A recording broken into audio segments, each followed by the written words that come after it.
ನಮ್ಮಲ್ಲಿ ಎಲ್ಲ ಶುಭ ನಿನ್ನಾಣೆ ನಾನು ಸಮಾರಂಭಗಳಿಗೂ ಕತ್ತಲಲ್ಲೂ ಈವೆಂಟ್ಸ್ ಮಾಡಿ ಬೆಳಕ ಕೊಡಲಾಗುತ್ತದೆ. ಕಂಡೆನು, ನನ್ನಾಣೆ ನಾನು ಮತ್ತಿನಲ್ಲೂ ಸಿಗವ ಕಂಡೆನು.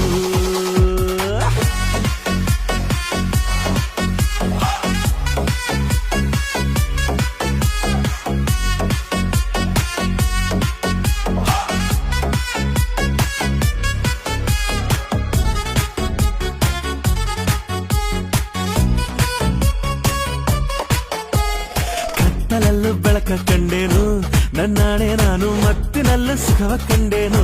ನಿನ್ನಾಣೆ ನಾನು ಬೆಂಕಿಯಲ್ಲೂ ತಂಪು ಕಂಡೇನು, ನನ್ನಾಣೆ ನಾನು ಡೊಂಕಿನಲ್ಲೂ ಅಂದ ಕಂಡೇನು.